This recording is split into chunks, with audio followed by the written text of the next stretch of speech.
Hi friends, welcome to news pocket.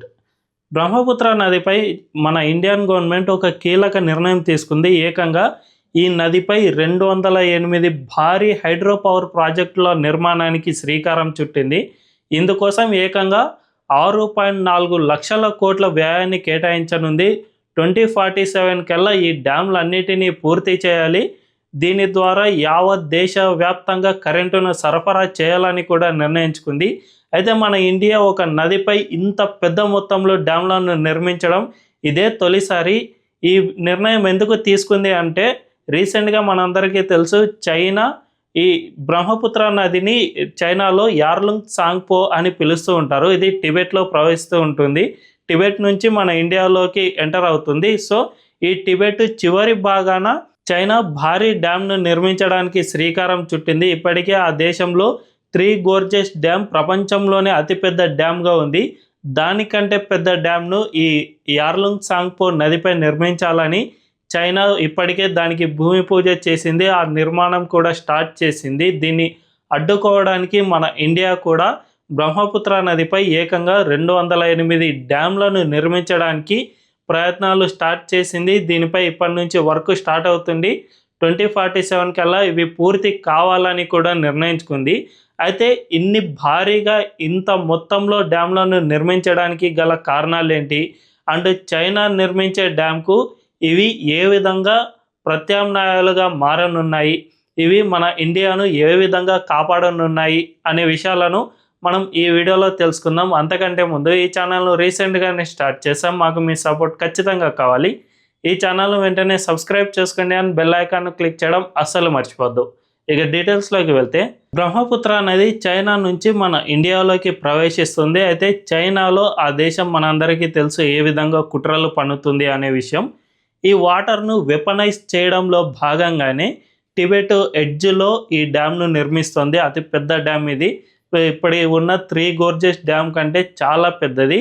దీన్ని నిర్మించడం వల్ల మన దేశంలో ఎప్పుడు అనిపిస్తే అప్పుడు వరదలు సృష్టించేందుకు చైనాకు వీలవుతుంది. కాబట్టి దీన్ని నిర్మిస్తే భవిష్యత్తులో ఎప్పుడైనా ఇరు దేశాలకు యుద్ధం కనుక సంభవిస్తే వెంటనే ఆ డ్యామ్ నుంచి పూర్తిగా నీటిని వదిలేయడం, ఆ విధంగా చేయడం వల్ల పూర్తి ఈశాన్య రాష్ట్రాల్లో మొత్తంగా వరదలను సృష్టించాలి అనే ఉద్దేశంతో చైనా ఈ డ్యామ్ను నిర్మించాలని భావించింది.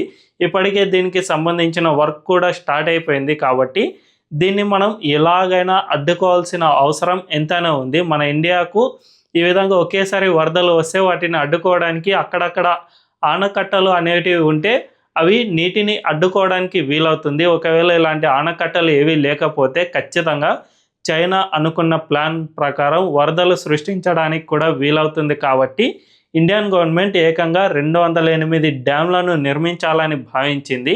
దీంతో పాటుగా ఈ డ్యామ్ల ద్వారా భారీగా విద్యుత్తును సైతం క్రియేట్ చేయాలి అని కూడా నిర్ణయం తీసుకుంది. ఎందుకంటే ఈ విద్యుత్ కనుక మొత్తం 208 డ్యామ్ల నుంచి ఒకేసారి కనుక విద్యుత్ను ప్రొడ్యూస్ చేస్తే అది 64.9 గిగావాట్ల విద్యుత్ను ప్రొడ్యూస్ చేయగలదు. దీంతోపాటు అక్కడక్కడ కొన్ని ఎత్తిపోతల ప్రాజెక్టులను సైతం నిర్మించనున్నట్లు తెలుస్తుంది. వీటి ద్వారా 11.1 గిగావాట్ల విద్యుత్ను ప్రొడ్యూస్ చేయాలి అని ఇండియన్ గవర్నమెంట్ నిర్ణయించింది.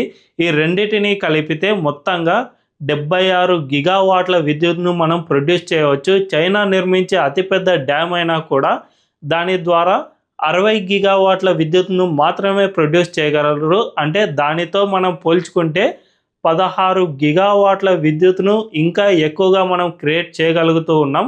దీన్ని బట్టి చూసుకుంటే ఇంత పెద్ద మొత్తంలో విద్యుత్ ప్రొడ్యూస్ చేయడం అనేది యావత్ దేశానికే కరెంటు సరిపోయేంతగా ప్రొడ్యూస్ చేయవచ్చు. దీని ద్వారా మన ఇండియాలో ఎక్సెసివ్ ఆఫ్ ఎలక్ట్రిసిటీ అనేది ప్రొడ్యూస్ అవుతూ ఉంటుంది.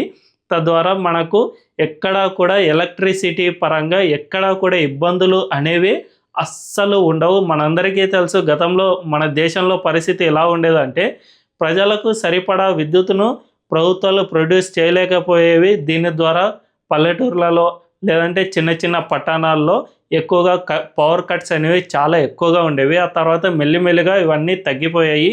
ప్రస్తుతానికైతే ప్రజలకు కావాల్సినంత విద్యుత్ అయితే ప్రొడ్యూస్ అవుతోంది.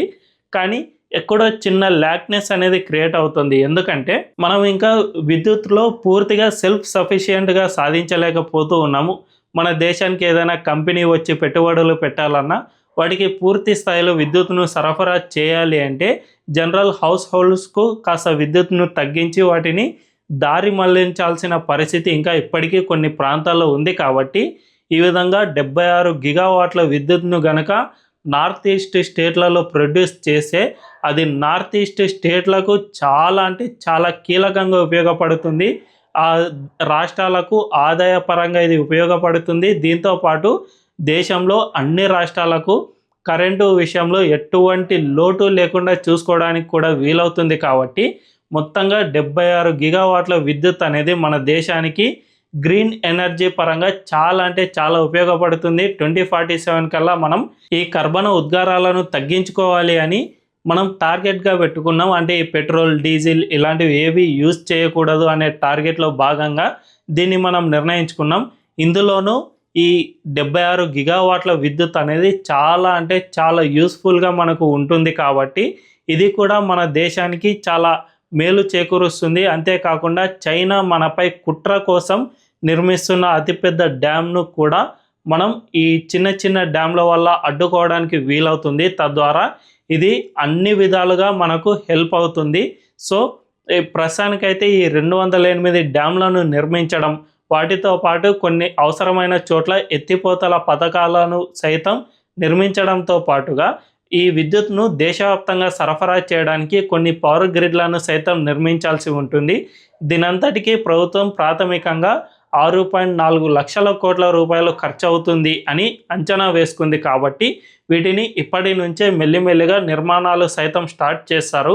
గతంలో లాగా ఒక డ్యామ్ను స్టార్ట్ చేస్తే కొన్ని ఏళ్ల తరబడి దాన్ని ముందుకు సాగదీయడం అనేది కేంద్ర ప్రభుత్వం ఎప్పటికీ చేయదు. మనం ఇప్పటికీ చూస్తూ ఉన్నాం.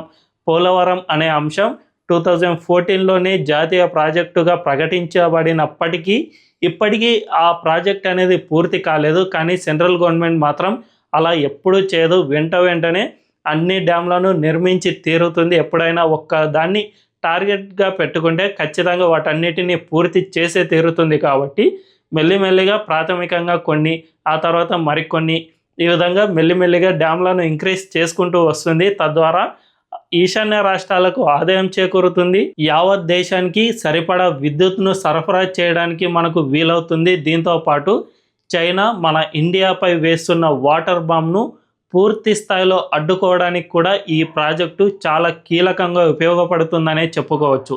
మరి ఈ డ్యామ్ల నిర్మాణంపై మీ అభిప్రాయం ఏంటి? కామెంట్ల రూపంలో తెలియజేయండి.